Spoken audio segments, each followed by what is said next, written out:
Hello everyone, this is Korosh Erfani and today is Tuesday, February 3rd, 2026. I am going to talk about the possible negotiation between the United States and Iran. As you know, it's planned to start this negotiation almost directly now in Muscat in Oman on Friday.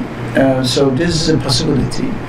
But as we know, when it comes to the negotiation between these two countries, Iran and the United States, they are never let alone, to do so. So that's why the main factor, the determining factor, is Israel. Israel doesn't leave these two countries, dealing with each other based on their national interest. Everything must be oriented towards the Israeli national interest, actually, the Zionist interests. So that's why this time we can see a huge wave of activity and actions by Israel in order to thwart completely any chance of negotiations or any chance for a successful negotiations. So let's see the leverage and parameters that have been used by Israel in order to put pressure on both sides, the United States and Iran, in order, to undo this possibility of negotiation. First, we have this miraculous arrival of the Epstein file with something like 3 million pages, thousands of videos and photos, and all the mainstream media in the service of Israel, like the CNN, for example, are promoting that, are talking about how seriously Trump is involved, and we know that there are hundreds, if not thousands, of documents related to the person of Donald J. Trump, the United States president. So that's why we can be sure that some of these elements can be extremely harmful for Trump's presidency, and he has to do whatever Israel wants. Otherwise, the agents of Israel, Congress, DOJ, as you noticed, maybe will be acting against the American president and for the benefit of Israel. So we don't have anything here that can be purely American or oriented toward the American national interest. Everything is set so that the whole system can work in favor of Israel. So that's the first leverage, the Epstein file, with very bad and nasty and harmful elements for President Trump. You can imagine how serious it is. The second is the U.S. economy. You noticed maybe that we got several consecutive days of bad situation in the stock market in the United States, including yesterday and then today, with all the indicators in negative. And we know that this economy is the hands of Zionists. They can manipulate markets and they can bring it down.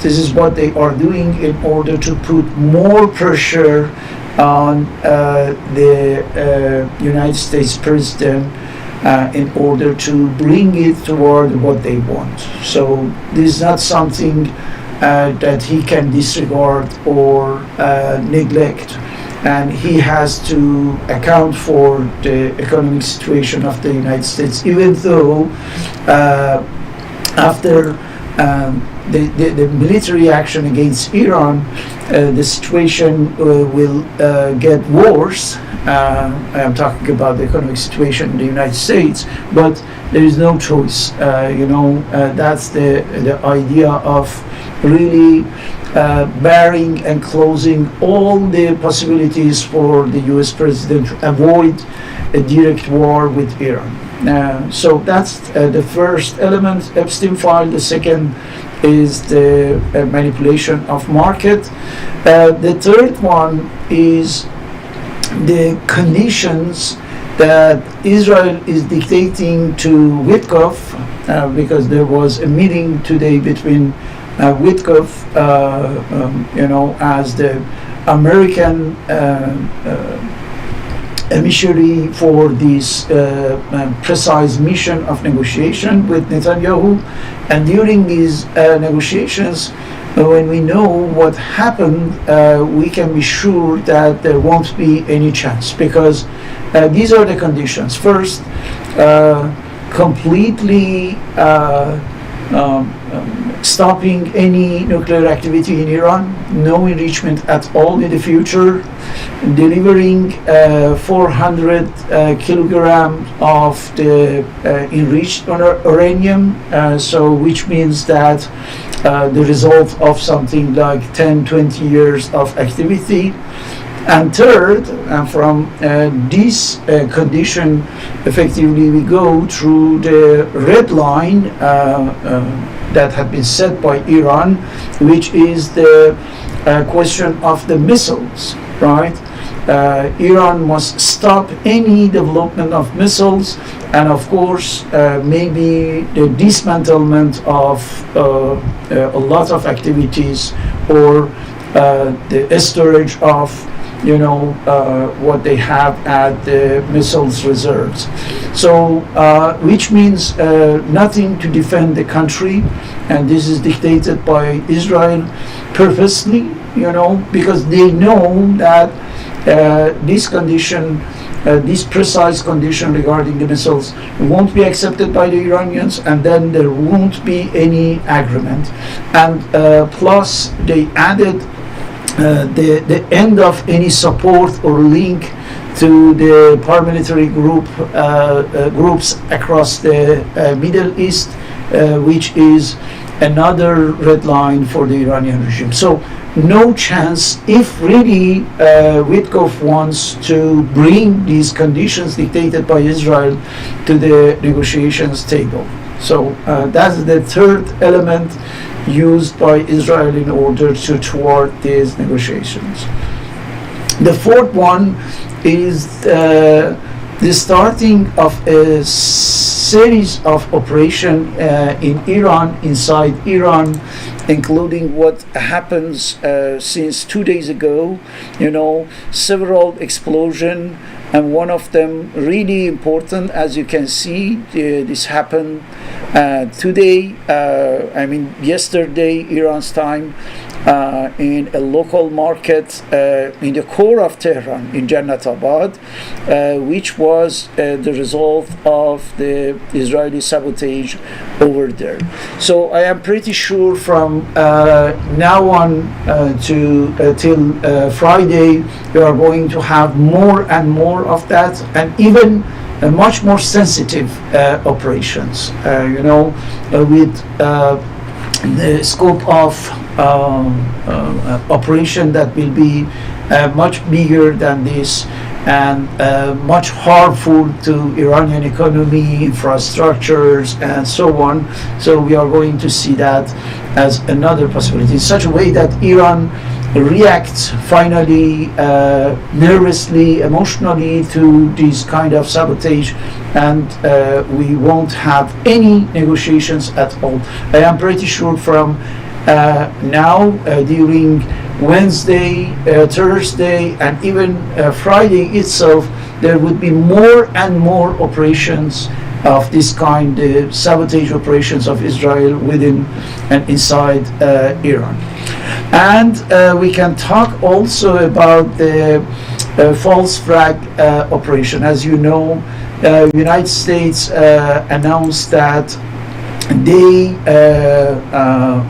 reacted to the presence of the Iranian drone, and one of them had been shot down.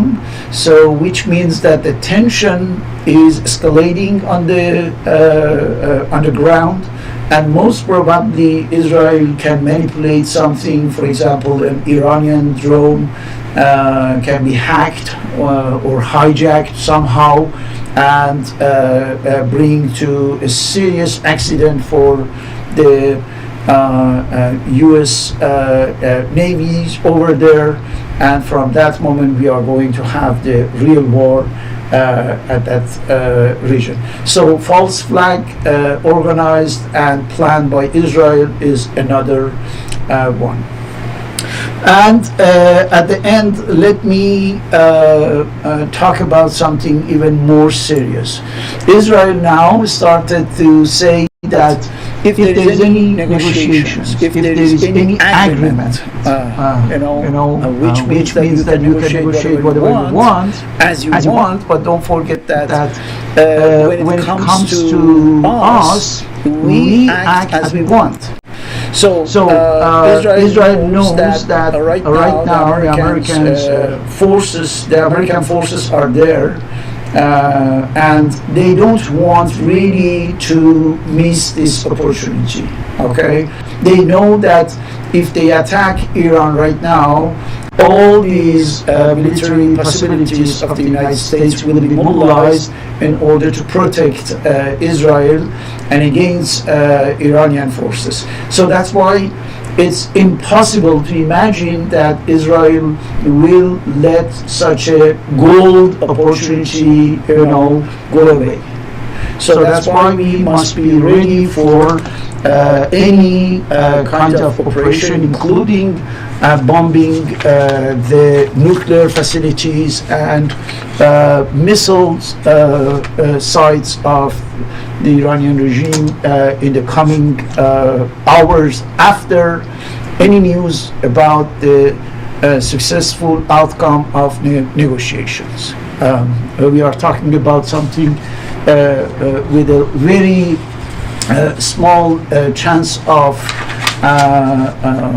being successful, but just imagine that if it's the case, Israel knows how to upside down everything by attacking directly the Iranian territory, triggering the war and bringing the United States willingly or unwillingly into this war. In conclusion, let me say you something very basic and obvious. Israel has a strategy, right? United States doesn't have any, but Israel has a strategy of dismantling completely the Middle East, because Israel wants to destroy Iran and then Pakistan, and going to Turkey and also the Arab countries. This is what Israel wants. So that's a part of the greater Israeli strategy for the region. And Israel cannot really leave the United States acting in such a way that this strategy can be called into question, can be challenged. A strategy cannot be challenged by a tactical move of another country. Otherwise, it's not a strategy, right? So that's why I think Israel is supervising everything in such a way that this tactical move, because negotiation and getting to an agreement is a tactical move by the United States. We know that. It's ephemeral and, just passing part of the process through which United States is trying to save itself from domestic issues and internal collapse. So that's why it's a tactical move, but for Israel can cost strategically, can put in question, can challenge its strategy. So that's why Israel doesn't want that, right? And that's the reason why I think will push Israel toward doing anything, but absolutely anything. I talked about a few possibilities, but there are much more, to do anything that's necessary in order to neutralize this tactical move of the United States and bring the whole military force of the United States behind itself in order to go and to destroy and to break completely down Iran, Middle East, all the competitors in the region, so that Israel can become, the only and the first force in the region. We are going to see that, but keep in your mind that from now to Friday, a lot of things can happen.